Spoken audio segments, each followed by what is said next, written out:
Most piano methods were built for reading music, not playing freely without it. And that gap has probably cost you years, money, and understanding. This video isn't about learning one magic skill.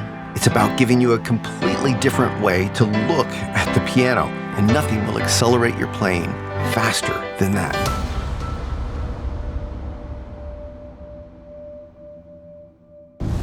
G, A, B, C, D, E, F sharp, and up to the G.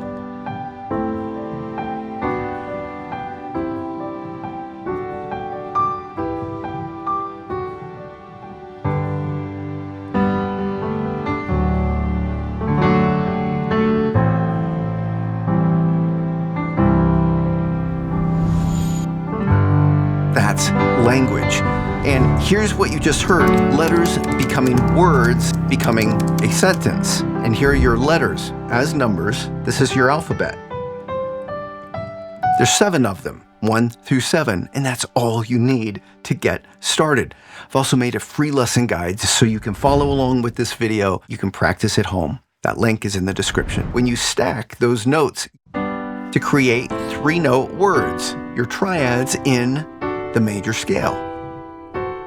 Here's the beautiful part. 3 do most of the heavy lifting. Just 3. The 1, the 4, and the 5 are your major. Your minor are the 2 minor, the 3 minor, and the 6 minor. And these 6 chords as numbers appear in over 80% of music, which is why if you learn them first, you've equipped yourself to learn almost any song. Sentences are just combining these words together, and that's the progression that you just heard.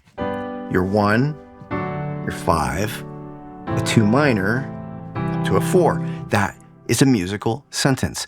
This is why it clicks so fast once you see it. You're not memorizing piano tricks, you're learning how the language is built. And once you have that language, the next question is always the same. So why do I still sound so basic? Well, let's fix that. You've learned your letters, you've learned the words, so why do so many people get here and still sound stuck? Here's what's happening. They know the chords, but they only know one way to play them. It's the same shape, same spot on the keyboard every time. That's not a chord problem. It's actually a movement problem. Before I show you the fix, just listen.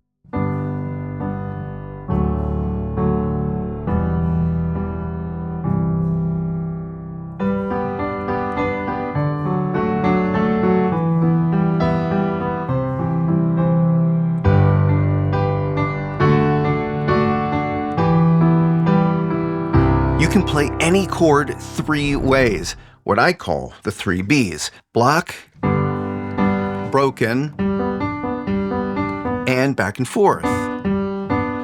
3 ways to play any chord. If that's new to you, well, don't worry. That's enough to follow what comes next. Because the 3 Bs answer how to play a chord, what I want to show you now answers something different, and that's where to take it. And I call this a travel technique.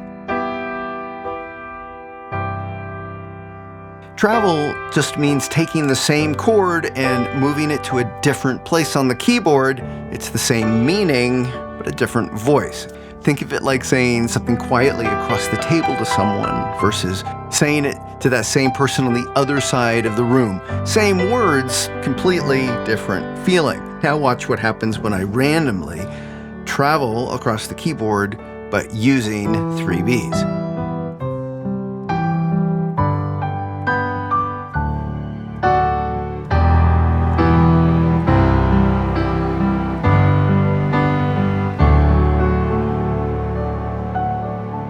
That's the difference between knowing chords and speaking with them.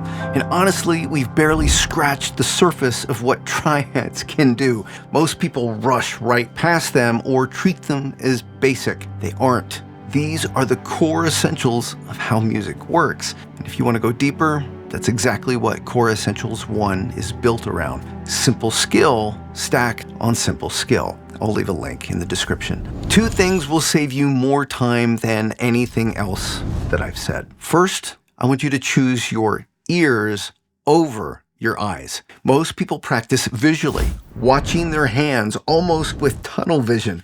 And yes, your hands matter, but your ears tell you the truth. Here's something that I love to do. Play one chord, hold the sustain pedal down, and just let it ring. Don't play anything else. Just listen while it's being held down. That one chord breathes. It's full of sounds that you might not hear if you were busy watching your hands or rushing to the next note. Most players completely miss it. I've heard some people say music is what's happening between the notes. I learned this from jazz pianist Bill Evans, one of the greatest, in my opinion, to sit behind the piano. He'd spend hours playing a single chord in different ways until it spoke to him, not as an exercise, but more like a conversation.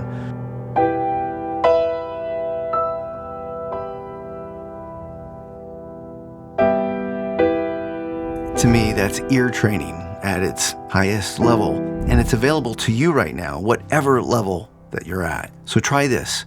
Pick any two chords, close your eyes, and hold it, and then move to the second and notice what changed.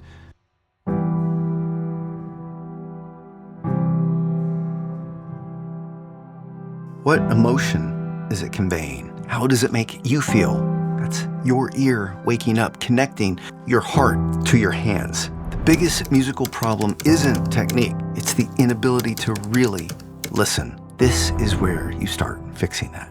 Now, none of this works if you practice the wrong way, and this is another pillar that will save you years, is slow down to speed up.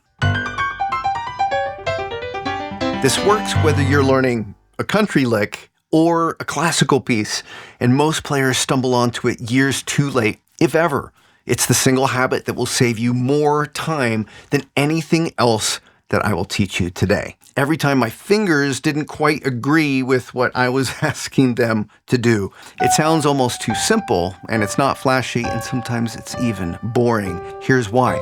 Your brain tells your hands what to play. If you keep practicing the same mistake, well, you're training your brain to remember it and telling you to play it wrong. Well, when you slow down, you give your brain the chance to map out what is correct, and as you gradually increase the tempo, it sends those signals faster and even more accurately. Take that chord pattern that you've been working on, whatever it is, and go uncomfortably slow, but play with that click. Focus on playing it correctly. This is where your eyes work in agreement with your brain, look ahead, and anticipate what's coming. And once you can play that clean at least 2 times in a row, then nudge that metronome up about 3 or 4 beats per minute. Students who do this don't just reach the target tempo, they actually usually exceed it by 20 to 30%. The process works. Your brain needs to see it, and then your heart and your hands feel it. And that's the thing. Once your hands know where to go, your brain stops managing the mechanics and is freed up to start doing something far more important. Let's talk about that next. So let me ask you something. Why do you actually want to play the piano? Is it to get something out of your heart that you can't quite put into words? Is it to worship freely, not following a page, but responding to what you feel inside? Is it to create something that's really yours and not a copy? That moment when you feel it, that's the real reason any of us push through. Not to get the notes or the chords right, but to speak your words. I've been doing this a long time, and when I see a piano in an airport or in the corner of a room, I still get that feeling. Like a kid, I just want to sit down and play.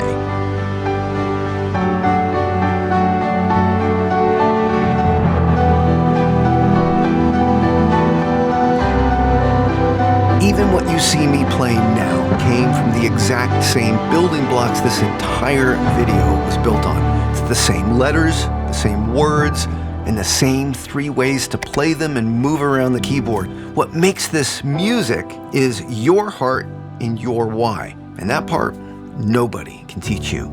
That's already in you. I can teach you everything else. Grab the free lesson guide in the description.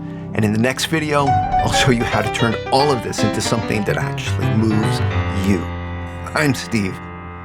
let's go make some music.